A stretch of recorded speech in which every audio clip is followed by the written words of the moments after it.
الحمد لله نحمده ونستعينه ونستغفره ونؤمن به ونتوكل عليه ونعوذ بالله من شرور أنفسنا ومن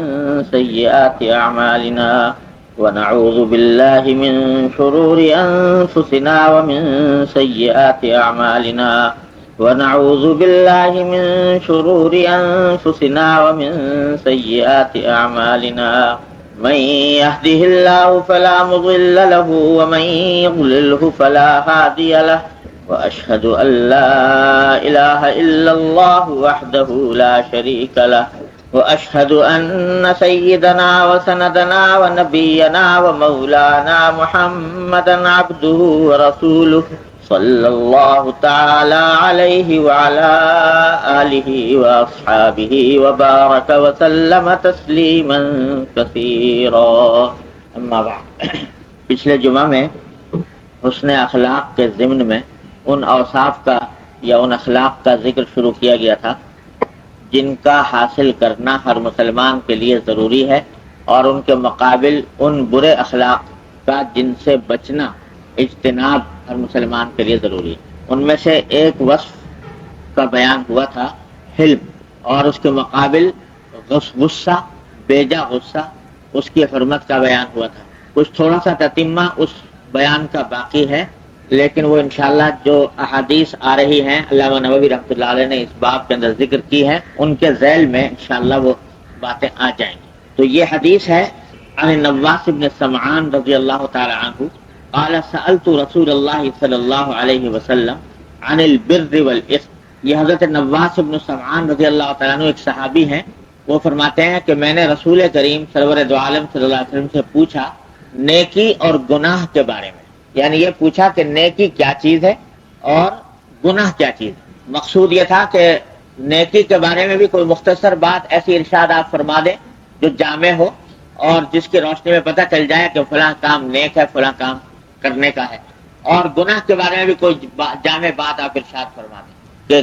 نیکی کیا ہوتی ہے اور گناہ کیا ہوتا ہے۔ تو اس کے جواب میں نبی کریم صلی اللہ علیہ وسلم نے ارشاد فرمایا کہ البر حسن الخلق والاسم ما حاک فی نفسک وکرہت ان یطلع علیہن۔ دو مختصر تعریفیں فرمائی، نیکی کی بھی اور گناہ کی بھی۔ نیکی کی تعریف یہ فرمائی کہ البر حسن الخلق، کہ نیکی نام ہے خوش اخلاقی کا، اچھے اخلاق کا نام ہے بر، نیکی۔ یعنی اگر اخلاق صحیح ہو جائیں، درست ہو جائیں، اچھے ہو جائیں تو نیکی کے تمام شعبے اس کے اندر حاصل ہو جاتے ہیں۔ جیسا کہ پچھلے جمعہ میں نے عرض کیا تھا کہ خوش اخلاقی کے معنی یہ ہے، اخلاق کے اچھے ہونے کے معنی یہ ہے کہ انسان کی طبیعت، انسان کے باطن میں صحیح جذبات پیدا ہونے لگے، صحیح خیالات پیدا ہونے لگے، جذبات میں اعتدال آ جائے، انسان کی طبیعت میں اعتدال آ جائے، یہ ہے حسن خلق کے معنی۔ اور یہ چیز حاصل ہو جائے تو ساری شریعت اس کے اندر آ جاتی، کیونکہ جب اخلاص پیدا ہو گیا، فرض کرو اللہ کے لیے کہ ہر کام آدمی اللہ کی خوشنودی کے لیے کر رہا ہے، اخلاص پیدا ہو گیا، تواضع پیدا ہو گئی، ایثار پیدا ہو گیا، دوسروں کی غمخواری ہمدردی پیدا ہو گئی، وغیرہ وغیرہ۔ یہ اخلاق جب پیدا ہو جاتے ہیں تو سارے کام انسان کے درست ہو جاتے ہیں۔ اس لیے ایک حدیث میں ارشاد ہے نبی کریم صلی اللہ علیہ وسلم کا، آپ نے فرمایا کہ الا ان فی الجسد لمضغۃ اذا صلحت صلح الجسد کلہ، کہ انسان کے جسم میں ایک لوتھڑا ہے یعنی دل، کہ اگر وہ درست ہو جائے تو سارا جسم درست ہو جاتا ہے، اور اگر وہ خراب ہو جائے تو سارا جسم خراب ہو جاتا ہے۔ یہ طبی اعتبار سے بھی صحیح ہے کہ انسان کی ساری زندگی کا دار و مدار انسان کے دل پر ہے،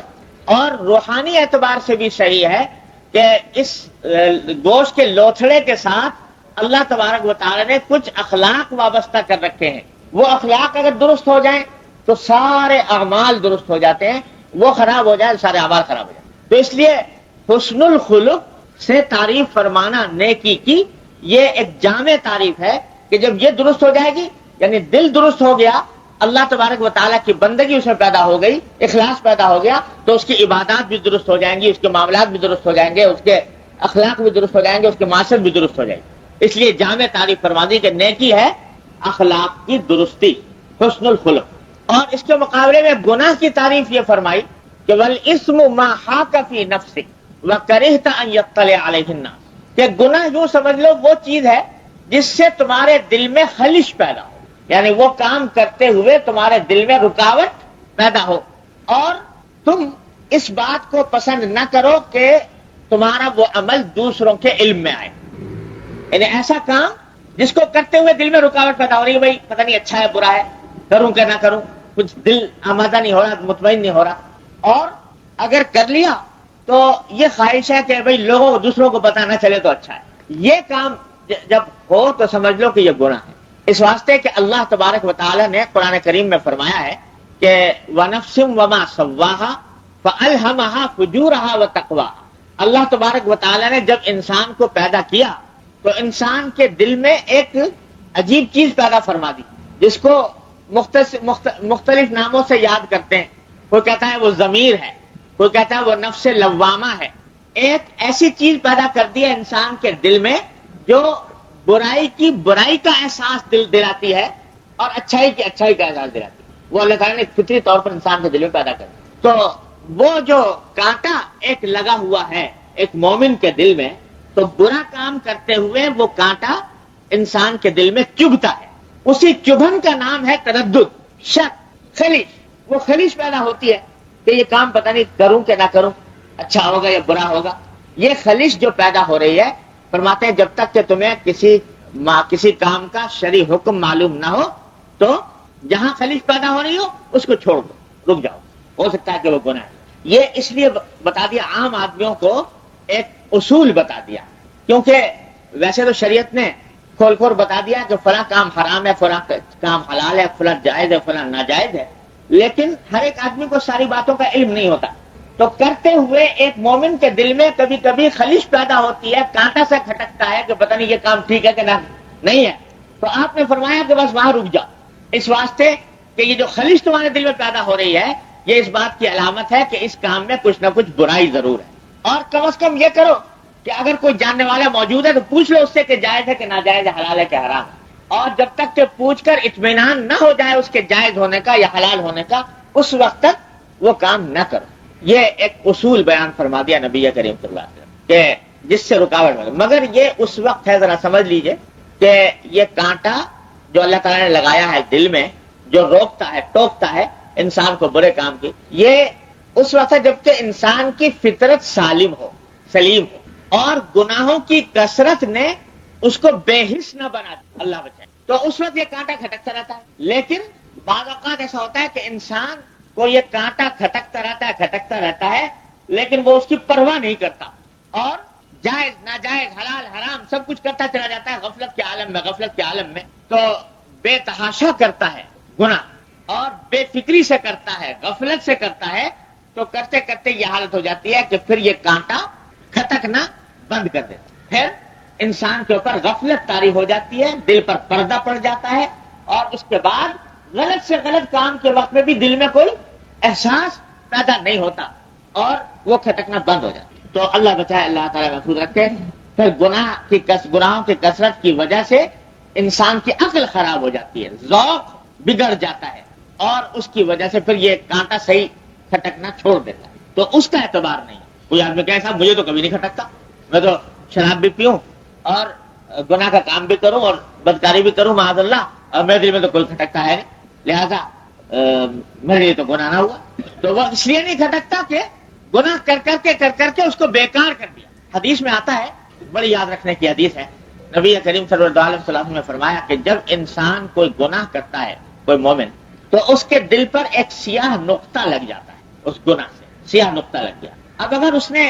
گناہ کے اوپر توبہ کر لی، استغفار کر لیا، نادم ہو گیا، بھائی مجھ سے غلطی ہو گئی، یا اللہ مجھے معاف فرما دے، تو یہ نقطہ مٹا دیا جائے۔ لیکن اگر اس نے توبہ نہیں کی تو اس کے بعد پھر دوسرا گناہ کر لیا تو ایک اور نقطہ لگ جائے، اور گناہ کر لیا ایک اور نقطہ لگ جائے، اور گناہ کر لیا اور نقطہ لگ جائے گا، یہاں تک کہ جب آدمی گناہ کرتا چلا جاتا ہے تو اس کا دل سیاہ ہو جاتا ہے، اور وہ نقطہ بڑھتے بڑھتے دل کے زنگ کی صورت اختیار کر لیتا ہے، دل پر زنگ لگ جاتا ہے، جس کو قرآن نے فرمایا کلا بل ران علی قلوب، جو ان کے دلوں پر زنگ لگ گیا۔ اللہ، اب یہ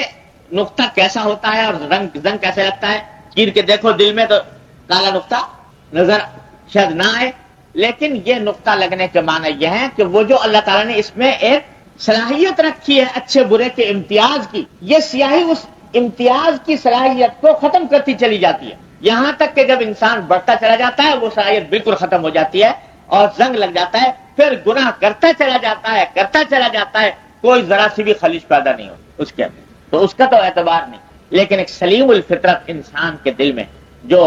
کھٹک پیدا ہوتی ہے تو اس کو اعتبار کرنا چاہیے۔ اللہ تبارک و تعالی نے ہر انسان، ہر مومن کے دل میں یہ کانٹا رکھا ہے۔ اب میرے شیخ حضرت مولانا مسیح اللہ خان صاحب صلی اللہ تعالیٰ کے درجات بلند فرمائے، وہ فرمایا کرتے تھے کہ یہ جو دل میں خیال پیدا ہوتا ہے کہ یہ کام نہ کرو، وہ برا کام کرتے ہوئے دل میں رکاوٹ پیدا ہوئی، یا کسی اچھے کام کرنے کا داعیہ دل میں پیدا ہوا۔ فرض کرو تم پانی پی رہے تھے اور پانی پیتے ہوئے کھڑے ہو کر پانی پی رہے ہیں، دل میں ایک دم سے دل میں خیال آیا بھائی سنت تو یہ ہے کہ بیٹھ کے پیا جائے پانی، تو دل میں خیال آیا کہ بیٹھ کے پینا چاہیے۔ یہ جو دل میں خیال آیا ہے یہ وہی ضمیر، وہی جو اللہ تعالیٰ نے کانٹا رکھا ہے وہ تمہیں یاد دلا رہا ہے، اس کو کہتے ہیں وارد۔ تو صوفیاء کرام اس کو کہتے ہیں وارد، یعنی یہ اللہ تعالیٰ کی طرف سے دل پر وارد ہوئی، یہ بات ایک الہام ہوا اللہ تعالیٰ کی طرف سے کہ دیکھو یہ تم جو پانی پی رہے ہو کھڑے ہو کر پیو گے سنت کے خلاف ہوگا، پھر بیٹھ کر پیو گے 3 سانس میں پیو گے تو یہ سنت کے مطابق ہوگا اور اس میں برکت ہوگی، اس میں نور ہوگا، اس میں ثواب ملے گا۔ یہ دل میں خیال آیا، یہ وارد آ گیا۔ تو یہ وارد جو ہے اللہ تعالیٰ کی طرف سے مہمان ہے، وہ فرماتے ہیں مہمان ہے اللہ تعالیٰ، اس کی اگر قدر کی، عزت کی، خاطر کی کہ ہاں بھائی تم نے مجھے صحیح بات بتائی، میں کھڑے ہو کے نہیں پیتا بیٹھ کے ہی پی لیتا ہوں، تو اس وارد کا، اس مہمان کی چونکہ تم نے خاطر کی، عزت کی، اس لیے یہ بار بار آئے گا۔ اینڈ اب تمہیں ایک سنت پر عمل کروا دیا اس نے، کل جب کھانے میں بیٹھو گے تو اس وقت میں تم سے کہے گا کہ نہیں یہ بسم اللہ پڑھ کے کھاؤ اور ہاتھ دھو کر کھاؤ، دانے ہاتھ سے کھاؤ، کھانے کے بعد الحمدللہ کہو، ان سنتوں پر بھی عمل کروائے گا، بار بار آتا ہے۔ لیکن اگر اس مہمان کی تم نے ناقدری کی، یہ مہمان اس طرح ناقدری کی کہ دل میں خیال آیا کہ بھائی کھڑے ہو کے پی رہے ہیں، سنت تو یہ تھا کہ بیٹھ کے پیتے، تم نے جھٹک دیا، ارے بھائی کوئی ایسا فرض واجب تو ہے نہیں، کوئی ایسا کوئی گناہ کی بات تو ہے نہیں، کوئی فرض واجب نہیں ہے، چلو چھوڑ دو، یہ تم نے اس کی ناقدری کر دی تو یہ روٹ جائے گا۔ اگر 2-4 مرتبہ تم نے اس کو اسی طرح جھٹک دیا تو یہ روٹ جائے گا، پھر آنا بند کر دے، اور پھر سنت کے خلاف ہی نہیں، جائز کے خلاف، ناجائز حرام کام کے اوپر بھی یہ ٹوکنا بند کر دے۔ لہٰذا یہ جو دل میں خیال آتا ہے کسی نیکی کا، کسی نیکی کرنے کا یا کسی برائی سے بچنے کا، اس کو اللہ تبارک و تعالیٰ کی طرف سے ایک نعمت سمجھو، اللہ کا مہمان سمجھو، اس کی خاطر کرو، اس کی بات سن لو۔ اگر جو داعیہ تمہارے دل میں اس وقت پیدا ہوا ہے تم نے اگر اس کو جھٹک دیا تو آئندہ آنے میں رکاوٹ پیدا ہو جائے گی، اور کیا پتا آئندہ وہ نیک کام تمہارے کرنے کی توفیق ہو کہ نہ ہو، پھر آئندہ وہ ثواب حاصل کرنے کا موقع ملے کہ نہ ملے۔ لہذا جس وقت جس نیکی کا خیال آ رہا ہے کر گزرو، جو داعیہ پیدا ہوا کر گزرو، اس کو اٹھا کر مت رکھو کہ چلو اچھا کل سے شروع کریں گے۔ یہ شیطان کا داؤ ہوتا ہے کہ ہاں بھائی خیال تو اچھا ہے، واقعی صحیح بات ہے، لیکن کل سے کریں گے شروع، اب وہ کل پھر کبھی آتی نہیں، کیونکہ جو داعیہ اس وقت ہے وہ اس وقت مزمحل ہو جاتا ہے، کمزور ہو جاتا ہے۔ جو داعیہ جس وقت پیدا ہو اس کے اوپر عمل کر۔ اسی طرح گناہ سے رکنے کے معاملے میں اگر تم نے اس کی بات مان لی کہ اس نے تمہیں ٹوکا تھا گناہ سے اور بات مان لی، رک گئے، تو انشاءاللہ یہ آئندہ بھی تمہیں گناہوں سے روکے گا، اور اگر اس سے نہ رکے تو پھر اللہ بچائے اندیشہ ہے کہ وہ رفتہ رفتہ غفلت کا پردہ نہ پڑ جائے، پھر یہ ضمیر ٹوکنا ہی روک دے۔ دیکھا ہوگا آپ نے کہ جو جن کے حالات پڑے ہوں گے تاریخ میں، بڑے بڑے فرعون، بڑے بڑے متکبر، بڑے بڑے رعونت والے، کیسی کیسی ان کے سامنے کھلی کھلی دلیلیں بیان کی گئیں، آنکھوں کے سامنے دیکھ رہے ہیں انجام اپنے جیسے فرعونوں کا کیا کچھ ہوا، لیکن اس کے باوجود پڑے ہوئے ہیں اسی غفلت میں، اور کیے جا رہے ہیں ظلم، کیے جا رہے ہیں ستم، کیے جا رہے ہیں استبداد۔ یہ اس وجہ سے کہ دل پر مہر لگ گئی ہے، زنگ لگ گیا ہے، وہ کانٹا کھٹکنا بند ہو گیا۔ تو حضور نبی کریم سرور دو عالم صلی اللہ علیہ وسلم سے فرما رہے ہیں کہ یہ جو کھٹک دل میں پیدا ہو رہی ہے یہ اللہ کی نعمت ہے، اس کی قدر کرو، اور جب یہ کھٹک پیدا ہو تو رک جاؤ، ایسے کام سے رک جاؤ جس میں شبہ ہو، اس سے بھی رک جاؤ، یہ ہے حاصل۔ ایک حدیث میں فرمایا نبی کریم صلی اللہ علیہ وسلم نے کہ الحلال بین والحرام بین، کہ حلال بھی واضح ہے، حلال چیزیں کیا کیا ہیں، اور حرام چیزیں بھی واضح ہیں، اور وبینہما امور مشتبہات، حلال اور حرام کے درمیان کچھ چیزیں ایسی ہیں جن میں شبہ ہوتا ہے کہ پتہ نہیں حلال ہے کہ حرام ہے، یا تو شبہ پیدا ہو رہا ہے ناواقفیت کی وجہ سے کہ آدمی کو مسئلہ معلوم نہیں، یا کسی عالم ہے لیکن اس کو دلائل کے اندر تعارض ہے، اس کی وجہ سے اس کو شبہ ہو رہا ہے کہ پتہ نہیں اس کو حلال کی کیٹیگری میں ڈالوں یا حرام کی کیٹیگری میں ڈالوں، اس وجہ سے شبہ ہو رہا ہے۔ تو فرمایا کہ جو ایسی جو چیزیں ہوتی ہیں جن کے اندر شبہ ہو، تو جو شخص ان شبے کی باتوں سے بھی بچے گا وہ اپنے آپ کو بچا لے جائے گا آخرت، اور جو ان شبے کی چیزوں کو اس نے بے دریغ استعمال کرنا شروع کر دیا تو اندیشہ ہے کہ بعد میں وہ صریح اور حرام اور ناجائز چیزوں کے اندر پڑے گا۔ اور اس کی مثال حضرت صلی اللہ علیہ وسلم نے یہ دی کہ پہلے زمانے میں جاہلیت کے اندر یہ قاعدہ تھا کہ جو بڑے بڑے سردار ہوا کرتے تھے وہ اپنے لیے کچھ چراگاہیں مخصوص کر لیتے تھے جن میں خود صرف انہی کے جانور چرتے تھے، بادشاہ کے، سردار کے، اور دوسرے لوگوں کو جانور چرانے کی اجازت نہیں ہوتی۔ تو اس چراگاہ میں جو بادشاہ نے بنائی ہے اپنے لیے، اس میں دوسروں کو چرنا ناجائز ہے۔ حضور نے فرمایا کہ اگر کوئی شخص اپنے جانور اس چراگاہ کے بالکل قریب لے جا کر چرائے تو اندیشہ ہے کہ کسی وقت کوئی جانور بے قابو ہو کر اس چراگاہ میں داخل ہو جائے گا، اور داخل ہو جائے گا تو سردار کا کہ عذاب کا نشانہ بنے گا۔ اور اگر کوئی چاہے کہ میں اس خطرے سے محفوظ رہوں تو اس کے لیے بہتر یہ ہے کہ وہ دور دور چرائے، قریب بھی نہ پڑے۔ تو اس واسطے حضور نے فرمایا کہ جو مشتبہ چیزیں ہیں جن کے بارے میں تمہیں شبہ ہو رہا ہے ان سے بھی بچو، ان سے بھی اپنے آپ کو محفوظ رکھو تاکہ گناہ کے اندر مبتلا نہ ہو جاؤ، اور یہ تمہارا جو کانٹا ہے جو تمہیں روک رہا ہے اس کی قدر ہو جائے۔ تو بھائی یہ ایک اصول نبی کریم صلی اللہ علیہ وسلم نے بیان فرما دیا کہ ہر وہ چیز جس کے کرنے سے دل میں رکاوٹ پیدا ہو، اور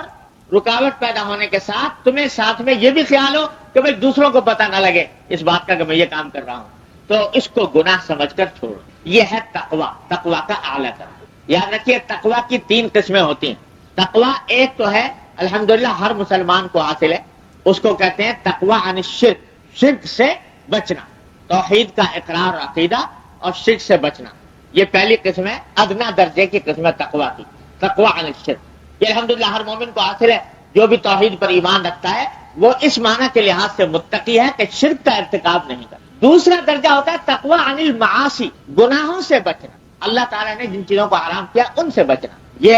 دوسرا درجہ ہے، اور اس کی تحصیل فرض ہے۔ اور تیسرا درجہ ہے تقویٰ عن الشبہات، کہ صرف حرام چیزوں سے نہیں بچ رہا بلکہ شبہات سے بھی بچ رہا ہے، جہاں شبہ بھی ہو تو وہاں پاس نہیں پٹکتا، اپنے آپ کو اسے بچاتا ہے۔ تو یہ تقویٰ عن الشبہات، یہ تیسرا درجے کا تقویٰ ہے جو اعلیٰ درجے کا تقویٰ ہے، اور جو انبیاء کرام، صحابہ کرام، اولیاء اعظام، ان سب کا تقویٰ یہ تیسرے درجے کا تھا کہ نہ صرف شرک سے اور گناہوں سے بلکہ شبہ کی چیزوں سے ہی بچتے تھے۔ تو حضور اقدس صلی اللہ علیہ وسلم نے اس بات کی تاکید فرمائی کہ شبہ سے بچو۔ تو سبق جو ہمیں آپ کو ملا وہ یہ کہ جن چیزوں کا حکم معلوم نہیں اس کے بارے میں جب تک حکم معلوم نہ ہو اور طبیعت میں شبہ ہو اس وقت تک اس کام کو نہ کرو، رک جاؤ۔ ہاں جب کبھی فتویٰ مل جائے کہ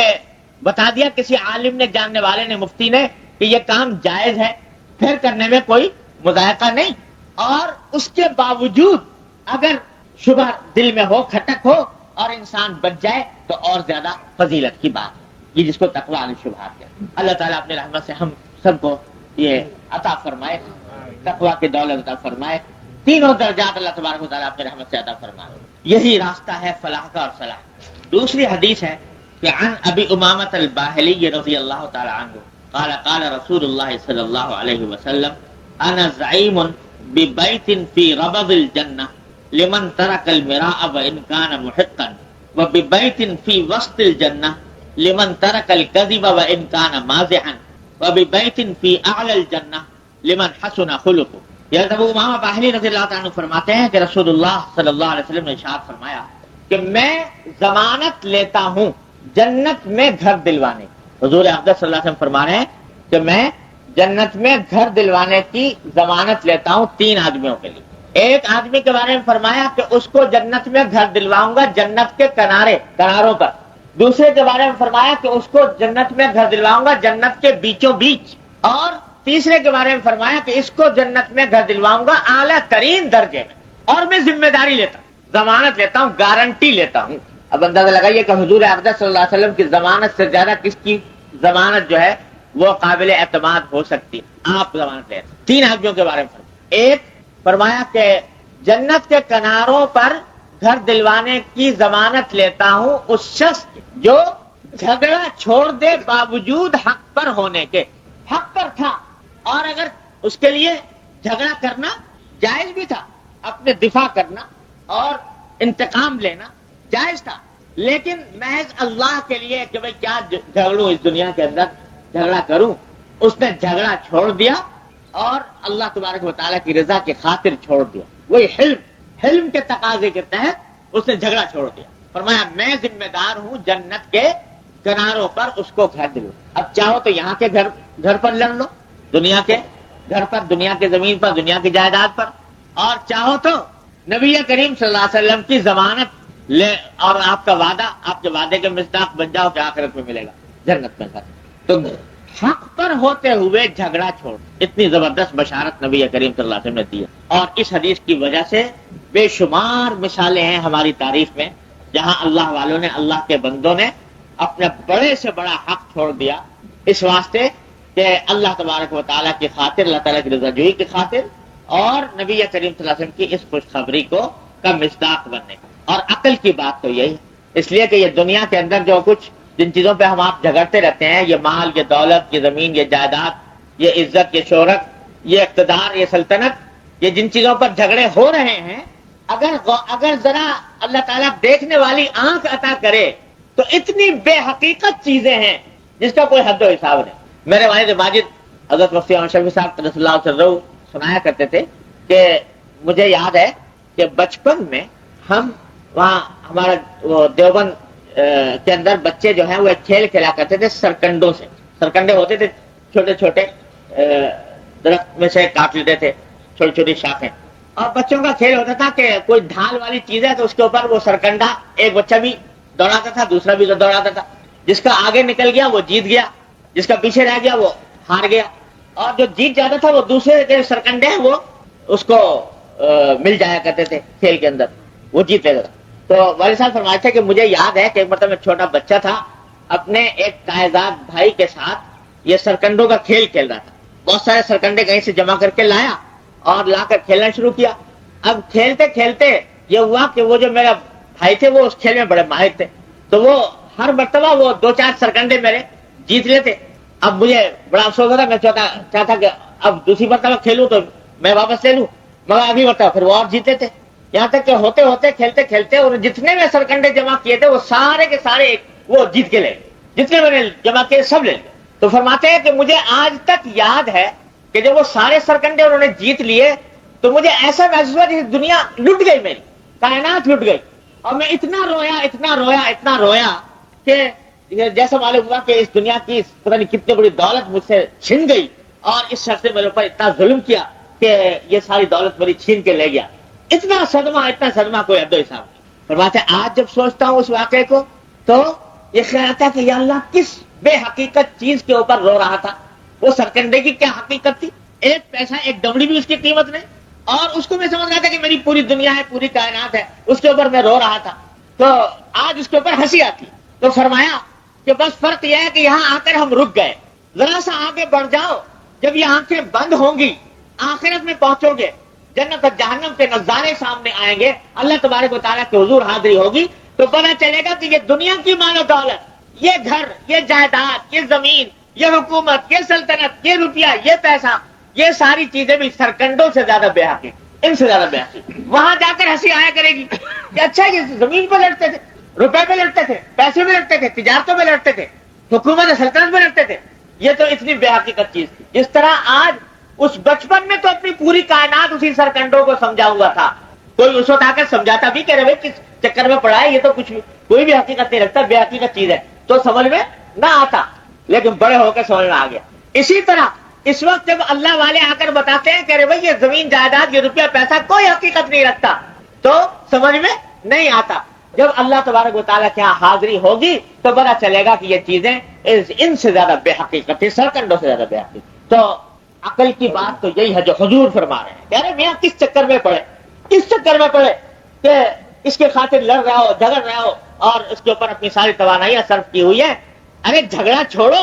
حق پر ہونے کے باوجود چھوڑ دو. اللہ نے وہاں پر تمہیں جنت کے کنارے پر